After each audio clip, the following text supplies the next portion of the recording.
Maharashtra superfast news चॅनलमध्ये आपले सहर्ष स्वागत आहे। खास सत्याची ठार लेखणीची महाराष्ट्रातील ताज्या आणि वेगवान बातम्या पाहण्यासाठी आपल्या हक्काचे चॅनल शेअर करा, लाईक करा आणि सबस्क्राईब करा। धन्यवाद। फलाटावर गवताचे साम्राज्य, प्रवाशांच्या सुरक्षेचा प्रश्न, सापे वामने स्थानकासाठी तातडीने अतिरिक्त निधीची मागणी। सापे वामने रेल्वे स्थानकाच्या विकासाचा प्रश्न पुन्हा ऐरणीवर आला असून स्थानकाच्या फलाटाची उंची वाढवण्यासाठी मंजूर करण्यात आलेला 1,25,00,000 रुपयांचा निधी अपुरा असल्याची भावना स्थानिक नागरिक, प्रवासी तसेच सामाजिक संस्थांनी व्यक्त केली आहे। स्थानकाचा सर्वांगीण विकास, फलाट उंचीकरण, प्रवाशांसाठी आवश्यक सुविधा आणि सुरक्षिततेच्या दृष्टीने दर्जेदार कामे पूर्ण करण्यासाठी अतिरिक्त निधी तातडीने मंजूर करावा अशी जोरदार मागणी होत आहे। सापे वामने रेल्वे स्थानकावर दररोज शेकडो प्रवाशांची ये जा होत असते, मात्र अपुऱ्या उंचीचा फलाट आणि मर्यादित सुविधा त्यामुळे रेल्वेत चढउतार करताना प्रवाशांना मोठ्या अडचणींचा सामना करावा लागत आहे।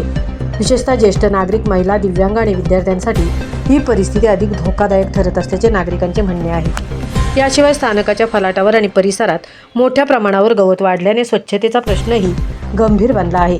वाढलेल्या गवतामुळे साप, विंचू यासारख्या विषारी प्राण्यांचा धोका निर्माण होण्याची भीती प्रवाशांनी व्यक्त केली आहे। त्यामुळे रेल्वे प्रशासनाने तातडीने गवत काढून परिसर स्वच्छ करावा आणि नियमित देखभाल करावी अशी मागणी होत आहे। स्थानिकांच्या मते सापे वामने हे परिसरातील महत्त्वाचे रेल्वे स्थानक असून भविष्यात प्रवासी संख्या आणखी वाढण्याची शक्यता आहे। त्यामुळे केवळ फलाट उंचीकरणच नव्हे तर प्रकाश योजना, स्वच्छता, पिण्याच्या पाण्याची व्यवस्था, प्रवासी निवारा आणि इतर मूलभूत सुविधांसह स्थानकाचा सर्वांगीण विकास होणे आवश्यक आहे। दरम्यान स्थानिक लोकप्रतिनिधी, रेल्वे मंत्रालय आणि संबंधित प्रशासनाकडे पाठपुरावा करून स्थानकाच्या विकासासाठी अतिरिक्त निधी मंजूर करून आणावा अशी मागणी आता अधिक तीव्र होत आहे। रेल्वे प्रशासन याबाबत कोणता निर्णय घेते आणि अतिरिक्त निधी मंजूर होतो का आणि विकास कामांना गती मिळते का याकडे परिसरातील नागरिक व प्रवाशांचे लक्ष लागले आहे। महाराष्ट्र सुपरफास्टसाठी मितेश नवले, सहतृप्ती भोईर, सापे वामने। महाड तालुक्यातील ग्रामीण भागाला जोडणारं अत्यंत महत्त्वाचं स्थानक म्हणजे सापे वामने स्थानक। या सापे वामने स्थानकाच्या संदर्भात अनेक सामाजिक संस्था, पत्रकार बांधव, कुणबी समाजोन्नती संघ, कुणबी युवक मंडळ असे पदाधिकारी या ठिकाणी वारंवार याचा स्थानकाच्या समस्येबाबत पाठपुरावा घेत असतात। स्थानकाच्या समस्येबाबत अधिक बोलण्यासाठी आपल्यासोबत कुणबी युवक मंडळाचे युवा अध्यक्ष ॲडव्होकेट विशाल गोलांबडे आपल्यासोबत आहेत। त्यांच्याशी या स्थानकाच्या समस्येबाबत अधिक संवाद साधूया। महाड पोलादपूर शाखा, महाड पोलादपूर युवक मंडळ, कुणबी युवक मंडळ यांनी सातत्याने या सापे वामने रेल्वे स्टेशनसाठी पाठपुरावा केलेला आहे। परंतु पाठपुरावा केल्यानंतर 1.25 कोटीचा जो निधी मंजूर झालेला आहे तो हे पावसाळी 4 महिने सोडल्यानंतर त्या प्लॅटफॉर्मच्या उंचीचं काम होणार आहे। परंतु आजही त्या प्लॅटफॉर्मवर अनेक समस्या आपल्याला दिसतील। तर प्रामुख्याने गवताचं प्रमाण वाढलेलं आहे हे असेल, कारण ते गवताचं प्रमाण वाढल्यामुळे जे प्रवासी आहेत, जी लहान मुलं आहेत, त्यांना विंचू, काटा यासारखा धोका होऊ शकतो।